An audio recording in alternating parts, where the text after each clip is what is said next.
Hello all, ಎಲ್ರಿಗೂ ಹೊಸ ವರ್ಷದ ಹಾರ್ದಿಕ ಶುಭಾಶಯಗಳು. Happy new year to one and all. ಹೊಸ ವರ್ಷ ಏನಾದರೂ ಸ್ವೀಟಿಂದ ಸ್ಟಾರ್ಟ್ ಮಾಡೋಣ ಅಂತ ಯೋಚನೆ ಮಾಡಿದಾಗ ಐ ಗಾಟ್ ಅ ಪ್ಲಾನ್. ಹೀಗಿದ್ರೂ ಸೀಸನಲ್ ಕ್ಯಾರೆಟ್ಸ್ ಇದೆ, why can't I try with it ಅಂತ ಅನ್ಕೊಂಡು I plan for carrot rasmalai. ಸಖತ್ ಸಾಫ್ಟ್ ಅಂಡ್ ಸ್ಪಾಂಜಿ ಆಗಿರೋ ಟೇಸ್ಟಿ ಅಂಡ್ ಸಿಂಪಲ್ ರೆಸಿಪಿ. ಯಾವಾಗಲೂ ತಿನ್ನೋ ರಸ್ಮಲೈಗಿಂತ ಡಿಫ್ರೆಂಟ್ ಅಂಡ್ ಡೆಲಿಷಿಯಸ್. ಸೊ ರಸ್ಮಲೈಗೆ ಫಸ್ಟ್ ಕೋರ್ ಇಂಗ್ರೀಡಿಯೆಂಟ್ ಅಂದ್ರೆ ರಬ್ರಿ. ರಬ್ರಿ ಮಾಡೋಕೆ ನಾನಿಲ್ಲಿ ಫುಲ್ ಫ್ಯಾಟ್ ಮಿಲ್ಕ್ 1 ಲೀಟರ್ ತಗೊಂಡಿದ್ದೀನಿ. ರಬ್ರಿ ಅಂದ್ರೆ ಹಾಲ್ ಕಂಪ್ಲೀಟ್ ಆಗಿ ಕಾದು ಅರ್ಧ ಆಗ್ಬೇಕು.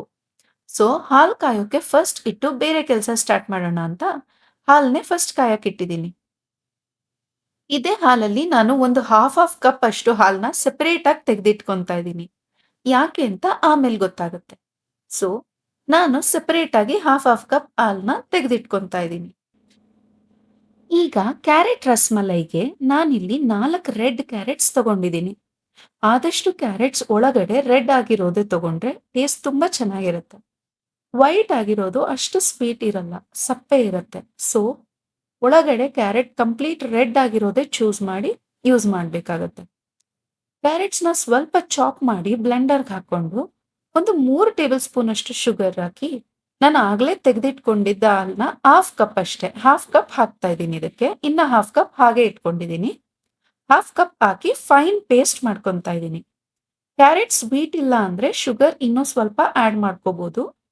ಕ್ಯಾರೆಟ್ ಸ್ವೀಟ್ ಇದ್ರೆ 3 ಟೇಬಲ್ ಸ್ಪೂನೇ ಸಾಕಾಗತ್ತೆ. ಈಗ ಕ್ಯಾರೆಟ್ ಪೇಸ್ಟ್ ನ ಒಂದು 2 ಟೇಬಲ್ ಸ್ಪೂನ್ ಅಷ್ಟು ಸೆಪರೇಟ್ ಆಗಿ ತೆಗೆದಿಟ್ಕೊಂತಾ ಇದ್ದೀನಿ. ಯಾಕೆ ಅಂತ ಹೇಳ್ತೀನಿ. ಹಾಲ್ ಚೆನ್ನಾಗಿ ಕಾದಿದೆ.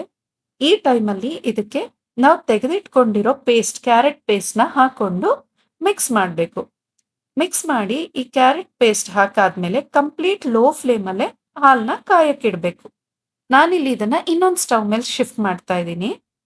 ಈಗ ಪ್ಯಾನ್ಗೆ 1 ಟೇಬಲ್ ಸ್ಪೂನ್ ಅಷ್ಟು ತುಪ್ಪ ಹಾಕಿ ಬ್ಲೆಂಡ್ ಮಾಡಿರೋ ಕ್ಯಾರೆಟ್ ಪೇಸ್ಟ್ ನ ಹಾಕೊಂತಾ ಇದ್ದೀನಿ. ಕ್ಯಾರೆಟ್ ಪೇಸ್ಟ್ ನ ಸ್ವಲ್ಪ ಹಸಿ ವಾಸನೆ ಹೋಗೋ ತನಕ ಬಾಡಿಸ್ಕೊಬೇಕಾಗತ್ತೆ. ಬಾಡಿಸಿದ ನಂತರ ಇದಕ್ಕೆ ನಾನು ಆಗ್ಲೇ ಮತ್ತೆ ತೆಗೆದಿಟ್ಕೊಂಡಿದ್ದ ಹಾಲ್ನ ಹಾಫ್ ಕಪ್ ಹಾಲಿತ್ತಲ್ಲ ಮಿಕ್ಕಿರೋದು, ಅದನ್ನ ಇದಕ್ಕೆ ಮಿಕ್ಸ್ ಮಾಡ್ಕೊತಾ ಇದ್ದೀನಿ. ಮಿಕ್ಸ್ ಮಾಡಿದ್ದಾದ್ಮೇಲೆ ಮೀಡಿಯಂ ರವೆ ತಗೊಂಡಿದ್ದೀನಿ ನಾನಿಲ್ಲಿ. ಮೀಡಿಯಂ ರವೆ, ತುಂಬಾ ದಪ್ಪದು ಅಲ್ಲ ಸಣ್ಣದು ಅಲ್ಲ, ಮೀಡಿಯಂ ರವೆನ ಹಾಫ್ ಕಪ್ ಹಾಕೋತಾ ಇದ್ದೀನಿ. ಹಾಫ್ ಕಪ್ ಹಾಕಿ ಇದಕ್ಕೆ ಮಿಕ್ಸ್ ಮಾಡ್ಕೊತಾ ಇದ್ದೀನಿ. ಹಾಫ್ ಕಪ್ ರವೆಗೆ ನಾನಿಲ್ಲಿ 1 ಕಪ್ ಅಷ್ಟು ಹಾಲು ತಗೊಂಡಿದ್ದೀನಿ. ಎಕ್ಸಾಕ್ಟ್ ಆಗಿ ಮೆಷರ್ ಮಾಡಿ ನಾನು ಆಗ್ಲೇ ಹಾಫ್ ಕಪ್ ಬ್ಲೆಂಡ್ ಮಾಡಕ್ ಹಾಲು ಹಾಕೊಂಡಿದ್ದೆ, ಮತ್ತು ಈಗ ಇದಕ್ಕೆ ಹಾಫ್ ಕಪ್ ಹಾಕಿದ್ದೀನಿ. ಸೊ ನಾನು ಮೆಷರ್ ಮಾಡಿ ಹಾಫ್ ಕಪ್ ರವಾಗೆ 1 ಕಪ್ ಎಕ್ಸಾಕ್ಟ್ ಆಗಿ ಹಾಲು ಹಾಕೊಂಡಿದ್ದೀನಿ. ಈಗ ಇದನ್ನ ಒಂದು ಕನ್ಸಿಸ್ಟೆನ್ಸಿ ಬರೋ ತನಕ, ಪ್ಯಾನ್ ಬಿಡೋ ತನಕ ಕುಕ್ ಮಾಡ್ಬೇಕಾಗತ್ತೆ. ಮಾಡಿದ್ಮೇಲೆ ಇದಕ್ಕೆ 1 ಟೀ ಸ್ಪೂನ್ ಅಷ್ಟು ಏಲಕ್ಕಿ ಪುಡಿ ಹಾಕಿ ಮಿಕ್ಸ್ ಮಾಡ್ಕೊಬೇಕು. ಆಮೇಲೆ ಇದನ್ನ ಮುಚ್ಚಿ ಪ್ಲೇಟ್ನ ಕವರ್ ಮಾಡಿ ಒಂದು 5 ನಿಮಿಷ ಹಾಗೆ ಬಿಟ್ಬಿಡ್ಬೇಕು. ಸೊ ಅದು ಅಬೇರ್ಲೆ ಬೇಯುತ್ತೆ. ಹಾಗೆ ಬಿಟ್ಟಾದ್ಮೇಲೆ ಇಲ್ಲಿ ಆನ್ ದ ಅದರ್ ಸೈಡ್ ಹಾಲು ಅರ್ಧಕ್ಕರ್ಧ ಕಡಿಮೆ ಆಗಿದೆ. ಇದಕ್ಕೆ ಈಗ ಹಾಫ್ ಕಪ್ ಅಷ್ಟು ಸಕ್ಕರೆ ಹಾಕೊಂತಾ ಇದ್ದೀನಿ ನಾನು. ಅರ್ಧ ಕಪ್ ಸಕ್ಕರೆ ಹಾಕೊಂಡು 1 ಟೀ ಸ್ಪೂನ್ ಅಷ್ಟು ಏಲಕ್ಕಿ ಪುಡಿ ಹಾಕಿ ಮತ್ತು ಒಂದು 10 ನಿಮಿಷ ಕಂಪ್ಲೀಟ್ ಲೋ ಫ್ಲೇಮ್ ಮಾಡಿ ಅದನ್ನ ಕಾಯಕ್ ಬಿಡಬೇಕು. ಪೂರ್ತಿ ಲೋ ಫ್ಲೇಮ್ ಇಟ್ಟಿದ್ದೀನಿ ನಾನು. ಆಮೇಲೆ ಇದು ಕ್ಯಾರೆಟ್ ಪೇಸ್ಟ್ ಇನ್ನೊಂದ್ಸಲ ಚೆನ್ನಾಗಿ ಮಿಕ್ಸ್ ಮಾಡಿ ಹೊಂದಿಸ್ಕೋಬೇಕಾಗತ್ತೆ. ಬಿಸಿ ಇರೋದ್ರಿಂದ ನಾನು ಸ್ಪ್ಯಾಚುಲಾದಲ್ಲೇ ಹೊಂದಿಸ್ತಾ ಇದ್ದೀನಿ. ಇದು ಆಕ್ಚುಲಿ ಬಿಸಿ ಇರೋವಾಗ್ಲೇ ಹೊಂದಿಸ್ಕೋಬೇಕು, ತುಂಬಾ ಆರಕ್ ಬಿಡಬಾರ್ದು. ಸ್ವಲ್ಪ ಬಿಸಿ ಇದೆ. ಹಾಗೆ ಚೆನ್ನಾಗಿ ಹೊಂದಿಸಾದ್ಮೇಲೆ ಕೈಗೆ ತುಪ್ಪ ಸವರ್ಕೊಂಡು ಒಂದು ಸಣ್ಣ ಸಣ್ಣ ಬಾಲ್ಸ್ ಮಾಡಿ ರಸ್ಮಲೈ ಶೇಪ್ಗೆ ಫ್ಲಾಟ್ ಮಾಡ್ಕೊಬೇಕು. ಫ್ಲಾಟ್ ಮಾಡಿದ್ದಾದ್ಮೇಲೆ ಈ ಕ್ಯಾರೆಟ್ ಬಾಲ್ಸ್ನ ಒಂದು ಸ್ಟೀಮರ್ ಪ್ಲೇಟ್ ಅಥವಾ ನಾರ್ಮಲ್ ಪ್ಲೇಟ್ ಯಾವ್ದಾದ್ರೂ ಇದ್ರೂ ಓಕೆ, ಆದ್ರೆ ಹೋಲ್ಸ್ ಇದ್ರೆ ನೀರ್ ನಿಲ್ಲಲ್ಲ. ಆ ಪ್ಲೇಟಿಗೆ ತುಪ್ಪ ಸವರಿ ಮಾಡಿರೋ ಉಂಡೆಗಳನ್ನೆಲ್ಲ ಇಟ್ಟು ಒಂದು 8 ರಿಂದ 10 ನಿಮಿಷ ಸಾಕು. 10 ನಿಮಿಷದ ತನಕ ಇದನ್ನ ಮುಚ್ಚಿ ಬೇಯಕ್ ಬಿಡ್ಬೇಕು. ಸ್ಟೀಮಲ್ಲೇ ಹಬೆಯಲ್ಲಿ ಬೇಯಕ್ ಬಿಡ್ಬೇಕು. On the other side rabri ready ಆಗಿದೆ. ಇದಕ್ಕೆ ಯಾವ್ದಾದ್ರೂ ಚಾಪ್ಡ್ ನಟ್ಸ್ ಹಾಕೊಬಹುದು.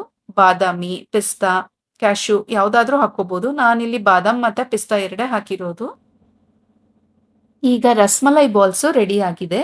ಸ್ವಲ್ಪ ಕೂಲ್ ಆಗಕ್ ಬಿಟ್ಟು ಈಗ ರಬ್ರಿ ಒಳಗೆ ಅದನ್ನ ಡ್ರಾಪ್ ಮಾಡ್ಬೇಕಾಗತ್ತೆ. ಕ್ಯಾರೆಟ್ ಬಾಲ್ಸು ಸಖತ್ ಸಾಫ್ಟ್ ಅಂಡ್ ಸ್ಪಾಂಜಿ ಆಗಿದೆ, ನೋಡ್ತಾ ಇದ್ದೀರಾ ನೀವೇ. ಯಾವಾಗ್ಲೂ ಪನ್ನೀರಲ್ಲೇ ಮಾಡೋ ಬದಲು ಒಂದು ಸಾರಿ ಈ ತರ ಟ್ರೈ ಮಾಡ್ಬೋದು. ಈಗ ಕ್ಯಾರೆಟ್ ಬಾಲ್ಸ್ನ ರಬ್ರಿ ಒಳಗೆ ಹಾಕಿ ಒಂದು 5 ನಿಮಿಷ ಕುಕ್ ಮಾಡಿ ಫ್ಲೇಮ್ ಆಫ್ ಮಾಡಬೇಕು. ಪ್ಲೇಟ್ ಕವರ್ ಮಾಡಿ ಮಿನಿಮಮ್ 30 ಮಿನಿಟ್ಸ್ ರೆಸ್ಟ್ ಮಾಡಕ್ ಬಿಟ್ಬಿಡ್ಬೇಕು. ಕ್ಯಾರೆಟ್ ಎಲ್ಲ ರಬ್ರಿನ ಕಂಪ್ಲೀಟ್ ಆಗಿ ಅಬ್ಸರ್ವ್ ಮಾಡುತ್ತೆ. ಸೊ ಒಂದು 30 ನಿಮಿಷ ನಾವು ಹಾಗೆ ಕವರ್ ಮಾಡಿ ರೆಸ್ಟ್ ಮಾಡಕ್ ಬಿಟ್ಬಿಡ್ಬೇಕಾಗತ್ತೆ. ಆಮೇಲೆ ರೆಫ್ರಿಜಿರೇಟ್ ಮಾಡಿ ಸರ್ವ್ ಮಾಡ್ಬೋದು. ಎಲ್ರಿಗೂ ಇನ್ನೊಂದ್ಸರಿ ಹ್ಯಾಪಿ ನ್ಯೂ ಇಯರ್ ಅಂತ ವಿಶ್ ಮಾಡ್ತಾ, ನನ್ ನ್ಯೂ ಇಯರ್ ಈ ಸರಿ ರಾಯರ್ ದರ್ಶನದಿಂದ ಸ್ಟಾರ್ಟ್ ಆಯ್ತು ಮಂತ್ರಾಲಯದಲ್ಲಿ. ನಿಮ್ ನ್ಯೂ ಇಯರ್ ಹೇಗ್ ಸ್ಟಾರ್ಟ್ ಮಾಡಿದ್ರಿ ಅಂತ ಕಾಮೆಂಟ್ ಮಾಡಿ ತಿಳಿಸಿ.